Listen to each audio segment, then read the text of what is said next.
Hey folks, today I have a quick video showing off a project that I've been working on.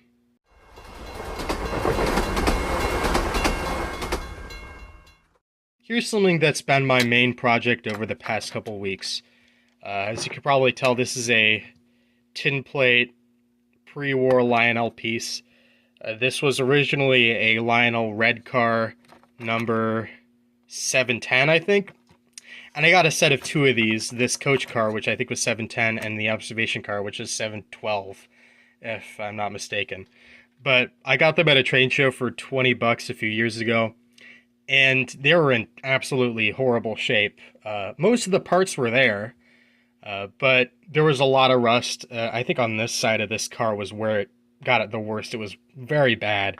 And there are a few spots on this car where the rust has gotten through the body, and there are some places on the roof and on some of the other trim parts that have had holes rusted through them, and they aren't that bad. They're probably nothing that JB Weld can't fix, at least most of them. Some of them I'll have to patch up with soldering and sheet metal, but I'm not worried about that immediately.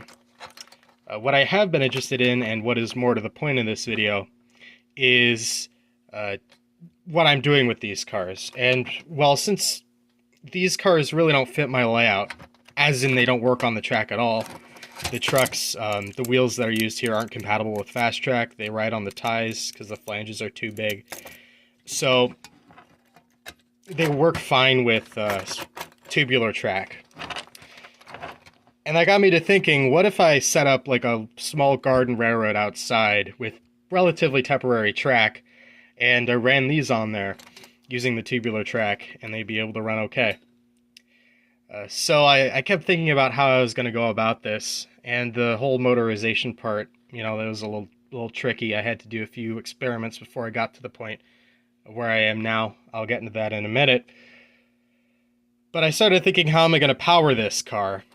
And, well, it's not impossible to run trains outside with rail power. In fact, it's very much possible. It was the standard for the longest time. But this isn't going to be really a permanent setup, and I want to have more flexibility with these. So I figured this was an opportunity to try something new. I got a battery.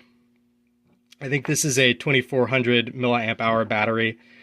So it's probably going to be able to power this motor for maybe an hour or so without running down on a full charge. I'm not sure. But this is really my first serious adventure into the realm of dead rail, sort of battery-operated trains. I don't really believe in it in terms of interior stuff, but I think if you're running trains outdoors, it makes sense, especially now, because you have these new batteries, or newer battery technology that holds a charge for a lot longer. But this is a neat little package here. I could put a port somewhere along here for charging. I also got a sort of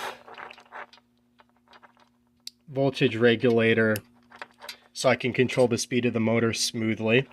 And this one also came with a polarity changer, which works with DC motors out of the box, but does not work with this Lionel AC motor. Eventually I might put a bridge rectifier in this setup so that I can control the polarity of this motor. But for now, I'm perfectly fine with the way it is. Actually, I'll show off something that I put together.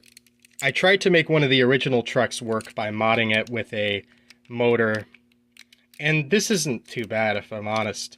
But it kept slipping, and see, like, you can easily get it to slip. And these trucks, obviously, they aren't initially engineered for powered use, so they're not going to be as precise as stuff that has been.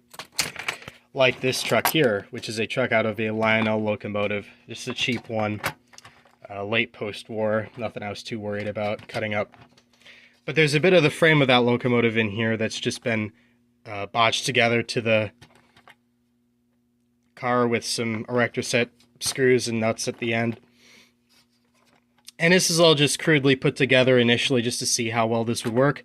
And I've run this around and it works okay. Of course, eventually I'm going to do the cosmetic things, put the ends on the car, give it a nice coat of paint. got all the windows and those pretty stained glass pieces in. And I think that this and its trailer car will be a great thing to run outdoors.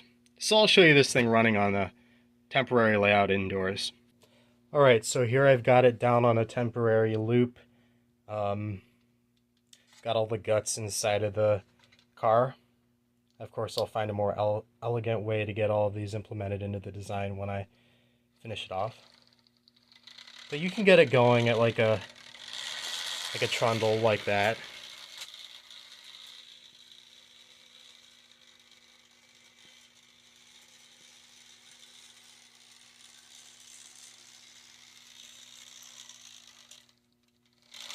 You can speed it up.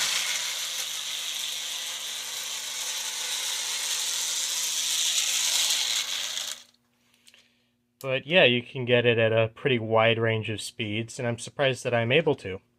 And so far within testing, I haven't had to recharge the battery at all, and I don't even know how much of a charge it had. When I first got it, it probably wasn't even half full. So far I'm feeling pretty good about this whole setup, and obviously the next step is getting everything cosmetically done, but I've got all of the mechanics figured out here. Initially, I was thinking maybe I would do remote control here, but I think that's a little fancy for this project, and I think having the voltage regulator there is perfectly fine. So, if you have any questions, let me know.